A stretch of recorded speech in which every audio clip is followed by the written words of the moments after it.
A very good afternoon to you and welcome to EBN TV News at 1. It is the 14th day of June 2023 and there's a lot going on in the nation as we speak. Of course, right now there are proceedings at the National Assembly where the main topic is the Finance Bill 2023, yet to be tabled before the Parliament tomorrow at exactly 3 p.m. by Cabinet Secretary for Treasury, Njuguna Ndung'u. But we will keep you updated with that. My name is Victor Enzobeli and here are the news stories that we have prepared for you this afternoon. Now, on a sad note, Mtindo market traders this morning had a rude awakening as their stalls were burned down to ashes by a fire breakout early this morning. This comes just a few days after toy market was also touched down, leaving several business people stranded. And now here is Sylvia Kamunta with the details of what exactly happened early this morning. A somber mood engulfed Mutindo Market on 14th June Wednesday morning as fire razed down the market stalls, destroying property. The cause of the fire is yet to be determined by the authorities, even as residents and some of the business people around the area speculate that the fire was caused by an electricity fault or an abandoned stove in one of the hotels. Speaking to some of the shop owners, they say that the fire broke out around 2 a.m. with the flames quickly spreading around the area, and not even the effort of the fire brigade, who did not arrive on time, was enough to salvage the property.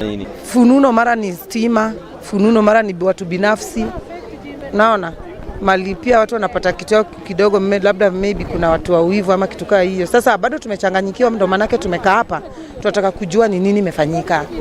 Hatuna news yoyote yenye inaturidhisha ni nini. Kwa majina naitwa Silvano. Mimi ni mfanyabiashara wa hii area Mtindo Market, na kila mtu kwa mkia siku hii ya leo ni Wednesday tumeshindwa nini imehappen, cause mimi nimepigiwa simu karibia saa 8 wakituambia nikiambiwa soko imechomeka, so kidogo au masaibu sijui nini imealeta kabisa. Yes. Wewe ni mfanyikazi hapa? Kazi hapa. Nimepoteza a lot. Kulingana na kupiga hesabu yangu nimepoteza karibia 1600. Kwanza mazee, hii nini yetu ya kuzima moto hapa Nairobi County kidogo, bwana Sakaja kidogo anafaangalie sana. Kulingana na vile watu wamekuja hapa karibia saa ngapi? Saa 9 saa 10. Alafu wanakuja na gari moja hivi haina maji, moto iko imechoma vibanda hivi. Wanakuja hiyo masaa alafu wanarudi, yani ati hawana maji. Gavana Sakaja kidogo anafaangalia mambo, kuzingatia emergency zikitokea kukuwe na uwezo wa kukimbiliza hiyo emergency. Only one shop survived the destruction, and now business people, they are asking the government to intervene and compensate them to enable them to return to normal livelihood. So kuanzishwa hadi sasa tujabainisha ni ilianzishwa na nini, na kwa sasa tumesema tutakunyosha vidole vya lawama kwa sababu kuna shukiwa, huenda ikawa ni nyaya za stima, huenda ikawa ni mtu ameanzisha, ama ikawa ni labda zile hoteli huwa zinafanya vyakula huku, labda mtu aliwacha marago yake kichemka overnight, inaweza kuwa pia imesababisha moto, lakini kiini haswa hakuna mtu anajua, manake ilifanyika usiku wa manane. So ndio tukasema let us not speculate. Kama vile Madam OCPD ametupa hakikisho wanataka kufanya uchunguzi, sasa iko kwa mkono yao, wao ndio watatubainishia ni inaweza kulisababishwa na nini. Reporting from EBN TV, Sylvia Kamunta. Right, very devastating news for the business people over there, and we hope the mess will be sorted out. Now moving on to our next story. Nordin Haji was on Wednesday sworn in as the new Director General of the National Intelligence Service. Haji took the oath of office as status in Nairobi at a ceremony presided over by President William Ruto. Interior Cabinet Secretary Kithure Kindiki was among government officials in attendance. Haji now returns to the NIS, where he previously served as the Deputy Director of the Counter-Organized Crime Unit. I, Nordin Mohammed Haji, do hereby swear by the Almighty God that I shall be faithful and bear true allegiance to the Constitution and Republic of Kenya, that I will at all times and to the best of my ability obey, protect, preserve, and defend the Constitution of the Republic of Kenya and all other laws of the Republic, that I will protect and uphold the sovereignty, integrity, and dignity of the people of the Republic of Kenya. that I will diligently serve the people of the Republic of Kenya without fear, favor, bias, affection, or ill will. That in the exercise of the functions entrusted upon me, I will at all times subject myself to the Constitution of the Republic of Kenya, the National Intelligence Services Act, and all other laws relating now or in the future in force relating to my appointment in the National Intelligence Service. So help me God.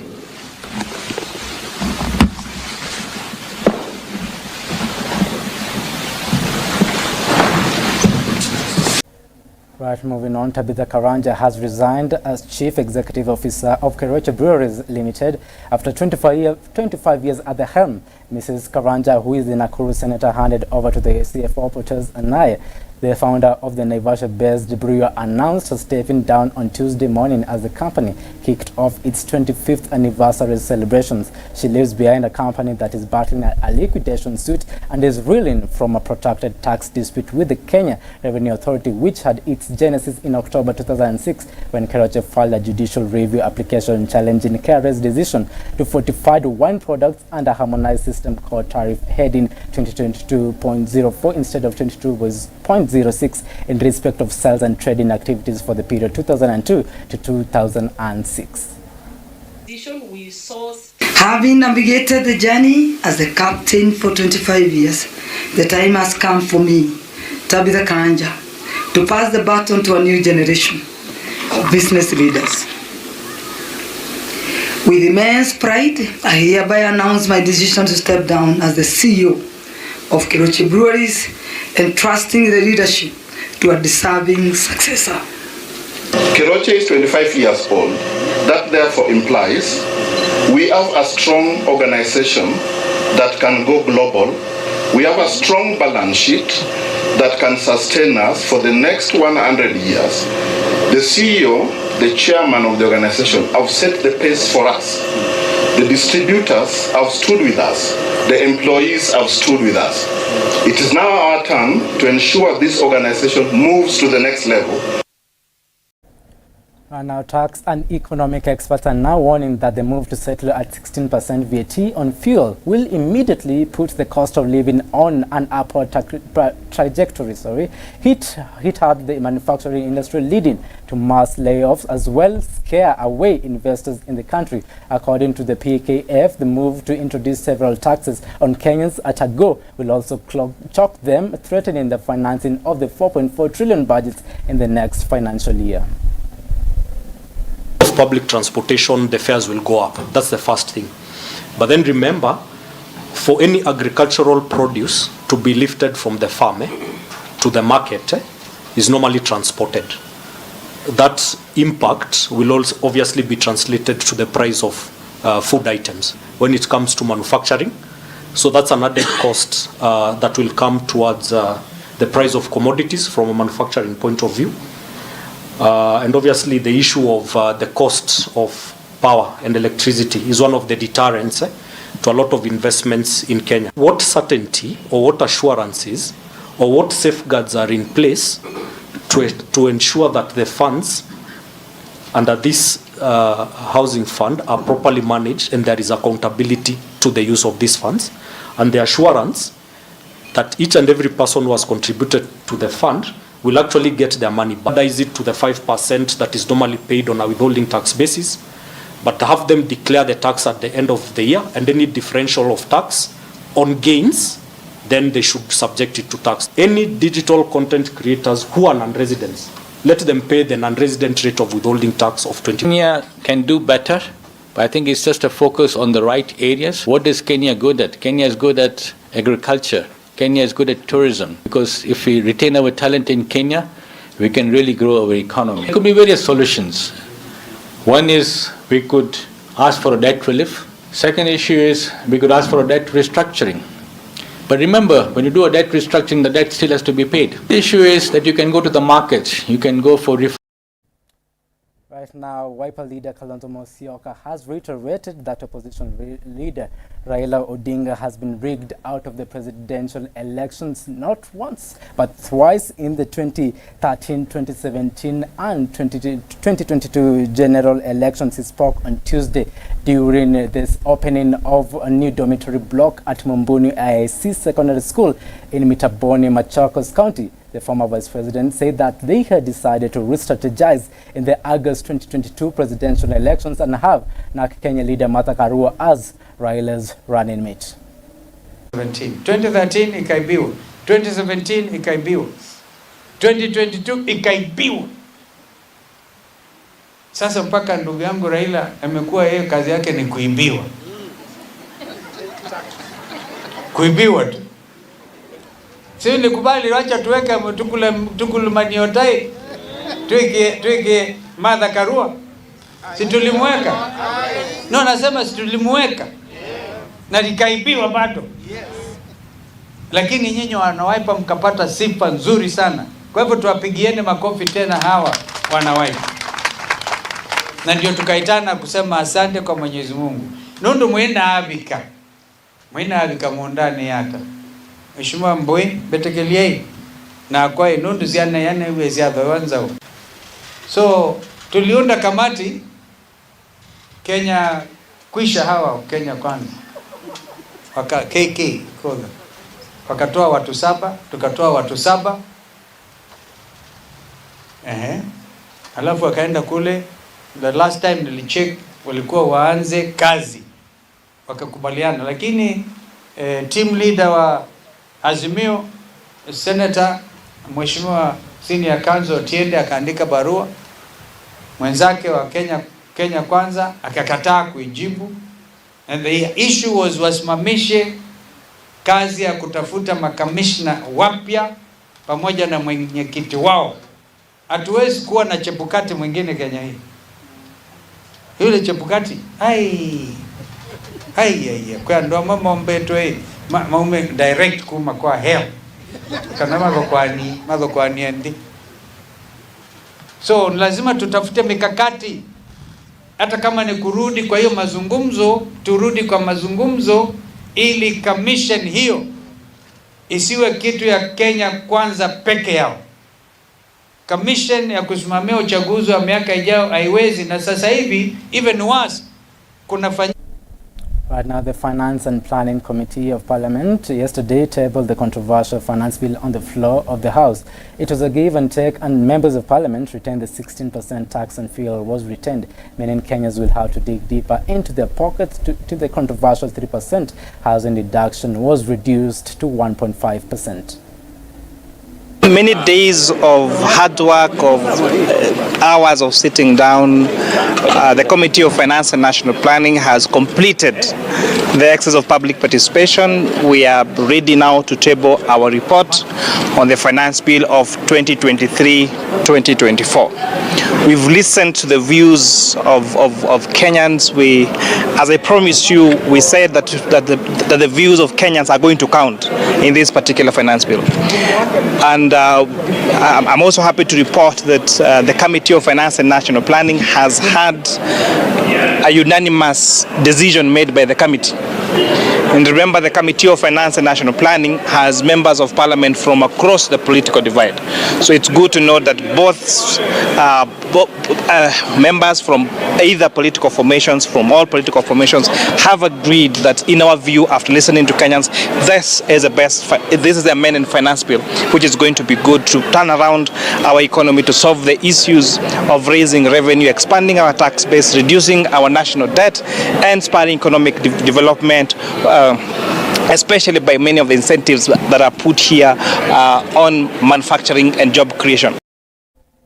Right now, still on the same Saboti, Member of Parliament Caleb Amisi has accused members of the Kenya Kwanza Party of agreeing to be forced to pass a bill that he claims contains items that intend to burden Kenyans with a heavy tax burden. His statement has been supported by the representative of the hospital ward, Eric Mwangale, who has said that if the bill is passed, he will join the leaders of Azimio in the protest. Hao watafute mbinu zao, walituambia kwamba bottom up. Sasa kumbe vile walituambia bottom up ni kuweka vitu vyote juu. Hiyo sisi hatutakubali, na kumkipitisha, kumbuka kwamba wananchi wako. Sasa tuko tayari, wakati tapita tu hivi, afadhali muangushe. Ambia wale majumbe wenye wanaenda kusimama ati kwamba wapitishe. Sisi tuko tayari kusimama nyuma ya baba na kuambia serikali tumechoka, na kama ni kuandamana, Wakenya wote wataandamana kwa mambo ya ushuru. Mimi vile nimekuja hapa, wananchi wangu wa Saboti, I always consult them. Wameniambia liwe liwalo, Caleb, enda upinge hiyo mswada. Na mimi nimekuja kuuliza swali hapa, wananchi wa Kiminini, mnasema vipi? Mnasema vipi? Hivyo hivyo? Na sisi sio wendazimu. We are elected. Me, I'm not nominated, neither am I appointed. My allegiance is to the people. Right, and the debate is still taking place today in the National Assembly, and this is a story that we will keep you updated as the time goes on. Now, speaking in Mombasa during the opening of the first Cooperative Movement Stakeholders Conference, Cooperative Development Cabinet Secretary Simon Chelugui says there is need for SACCOs to improve governance and leadership to avoid mismanagement of funds. He also challenged SACCOs to diversify in a bid to boost their revenues. The counties to see how they can be able to establish these cooperatives to the ward level. It has also come out very clearly that there is capacity that is lacking in these counties in terms of support for the SACCOs, and we'll be working together with the ministries and the counties to train and build capacity for the cooperative movement.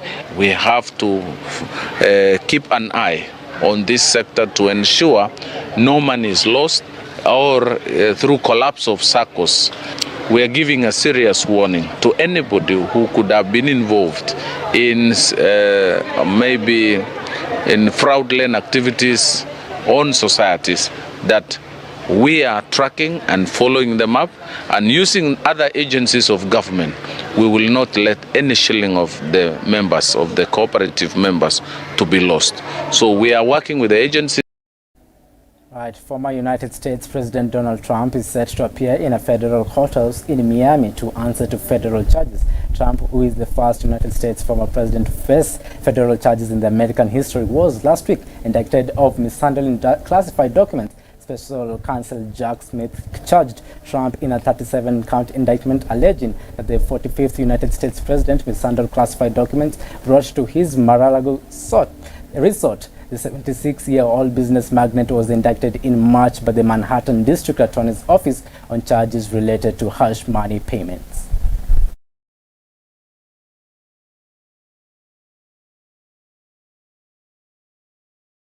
Right, a suspect was arraigned at a Bungoma court on Tuesday for trafficking narcotics. Paul Sifuna Wakapala was nabbed in possession of bang worth 14.8 million shillings while on transit from Uganda. He will remain in police custody until 4th of July 2023 when the matter shall be mentioned, and we'll keep you updated on that story. Now, to our next story. Pastor Zika's lawyers angrily stormed out of a sitting by the presidential task reviewing laws governing churches over what they refer to as discrimination. The task force, formed by President William Ruto and chaired by former National Council of Churches of Kenya Secretary General Mutava Musyimi, held a participation meeting at Jawabu Hall in Kilifi County. Members of the task force were seeking religious leaders' input in its quest to oversee religious regulation policies review. Speaking after walking out of the meeting, lawyers Danstan Omari and Cliff Ombeta accused Musyimi and the task force leadership of deliberately ignoring their raised hands whenever they wanted to give their clients advice.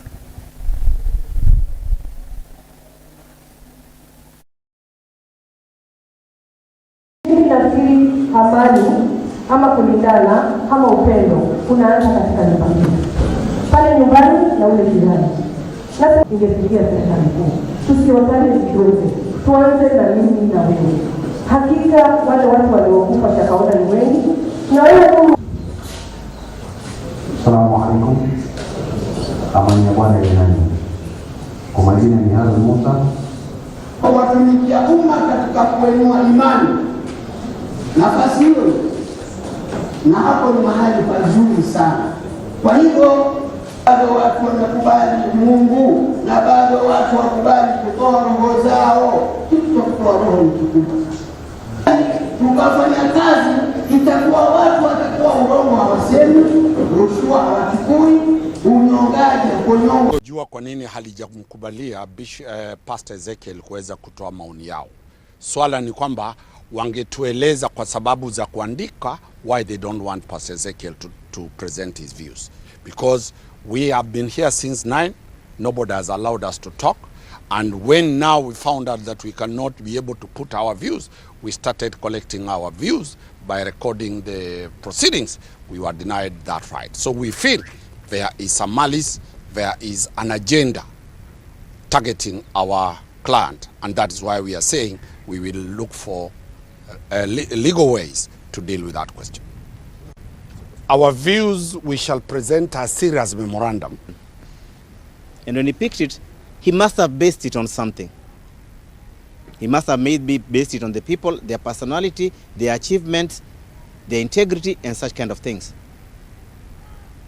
But we out here do not know that. They need to be able to show us that they are clean and can be able to handle such a task without being biased, with integrity, and with standards that they have set. Huyu Mackenzie wanamjua na sitaki kupita hapo, hao wenyewe waliongea. Clearly Mackenzie si mtu ambaye hajulikani hapa Kilifi. Wanamjua. Kwa hivyo kuna historia yake hapa na watu wameongea kuhusu hiyo. Ile ingine Right now, the Intergovernmental Authority on Development, IGAD, has resolved to hold peace talks between the warring parties in Sudan. Kenya, Ethiopia, South Sudan and Somalia will represent the authority in the talks aimed at bringing to an end the battle for the country's leadership. The decision was made during the authorities meeting in Djibouti, where host President Ismail Omar Guelleh was elected as the chairperson. That the quartet of Kenya, Ethiopia, South Sudan, and Somalia will in the next 10 days meet face to face with General Burhan and General Dagalo in a face to face engagement so that we can speak to them directly on behalf of IGAD with a view of stopping the war that is raging in Sudan, ceasing all manner of hostilities, ensuring that we have a commitment from them to stop so that we can move the whole country forward. During this chairmanship, I will focus on undertaking the huge tasks that have been bestowed upon me in the pursuit and the achievement of the objectives that our organization has set through its vision. Through its 2050 vision. We need to consolidate, first of all, peace and security in our region, a precondition for economic development.